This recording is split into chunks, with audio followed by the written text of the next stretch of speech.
Is gaming becoming a scam industry? Because the bigger you are, the bigger the scams get. And what we're seeing from developers and now in the Western developed world are gigantic scams that are losing development companies hundreds of millions of dollars and shutting down studios. And I think that's the essential thing that we're seeing happening with Marvel Rivals and a whole assortment of other games that have been released, where it seems like, where did the talent go in creating the game? Because the game that we got is non-functional and the overall focus of the game is nothing oriented to what the gamers actually want to play. And I think that's the thing that we saw happen with Marvel's Rivals as it was released with much fanfare, and ultimately when we look back at the production of the game, we find out it's smuggling and laundering over $130 million illegally into other shell companies. And I think that's the thing that we're seeing all throughout the industry, where companies are spending hundreds of millions of dollars to produce a game that they're uncertain where those funds are going. And I think this is not only locked into what happened to Marvel Rivals and the studio producing it, I think it goes all throughout the industry. NetEase is the producer of Marvel Rivals, and of course is a Chinese company, and people will try to make that association saying there may be some shady dealings there, but this is happening to American companies, European companies, where there's a money drain in all these studios producing inferior content to indie markets that are producing superior content for a discounted rate. And I think that's the thing that we're seeing and exploring throughout the industry with the production of multitude of games that have come out in the past recently. We saw what happened with Warner Brothers Multiverses that came out to a large support online and social media, and of course all the influencers and streamers played it, touting this game as something revolutionary. But when you look back at the finance supporting this game is losing $300 million in its production, and it's just going back to what is happening in the production of these games that are producing subpar content for an enormous amount of money. Of course, people are going to say the development costs are now expensive, and yeah, that is the case,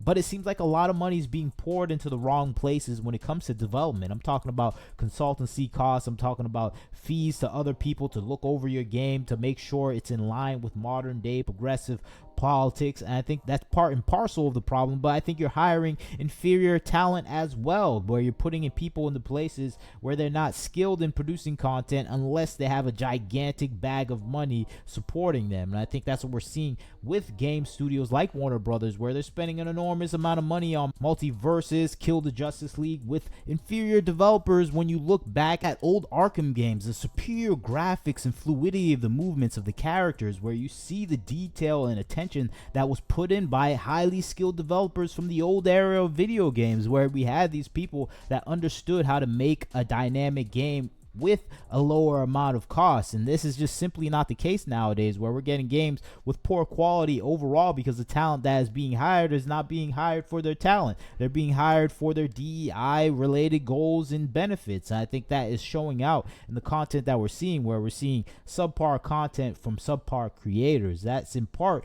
why these games are so expensive. And I think it goes back to some of the consultancy fees that we see as well. Just look at Black Myth Wukong was allegedly extorted for $7 million. Of course they refused, but Sweet Baby Inc. pushes on with multiple studios asking for large amounts of money to get just their opinion that may destroy their game. So this is part and parcel of some of the extenuating circumstances where they're investing money in places where it just doesn't bring back that proper value. And of course you can extend this out with what happened with Concorde, a studio that was developing a game based on the amount of money that they were getting from loans and bank investments and other external variety of people putting their money into this game. A $400 million failure in total, $200 million before Sony purchased the studio Firewalk Studios, another $200 million from Sony itself.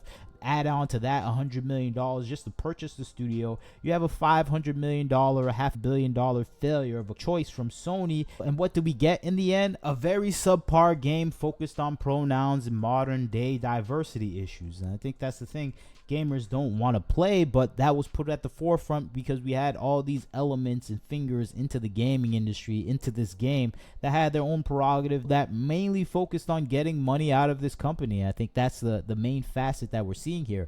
Poor investment in the talent that is producing the content, where they have to spend extra money because these people don't know how to produce on a budget with their limited skills. And we have this extortion within the industry itself to hire these consultants with exorbitantly high rates mandates that kind of cut into the funding of the game. Of course, it's not going to be the main thing, but I think those are the two elements that we're seeing weighing on the video gaming industry: the high development costs, and of course the limited amount of skills and talented, and the excesses spent on around the game that have nothing to do with improving the game. This is adding up to massive failures in the gaming industry, where we're seeing entire companies break up with multiple failures on their belt. Of course, I'm talking about what happened with Embracer Group, that had multiple franchises in its belt that supported the company for 2 or 3 years. We had Gearbox, we had Saber Interactive, we had multiple studios that were under them that had to be broken apart because Embracer Group couldn't handle these organizations and had their own specific ideology associated with what type of content they wanted to put out. And you had this baggage of people slowing down the development with their lack of talent and skills of producing content at a high level. And I think the amalgamation of all these elements led the Embracer Group to sell off a lot of the studios related that they just bought. And I think that's the situation we're seeing all throughout the industry nowadays, where gaming can't survive on its own anymore, where it has to have a focused intent of producing content for the gamers at a high quality rate. And that is unfortunately not what we're seeing now from the video gaming industry. We're seeing low quality games being produced by low quality developers that are just not matching up to this quality of skill we see in the past, and that is unfortunate for the gamer. And it makes you wonder, is the gaming industry becoming a scam industry? I think in part yes, we're seeing that happening because a lot of studios are just out there bleeding money, just trying to sustain itself and the people there, not trying to produce content for the gamers. We see this with EA, BioWare,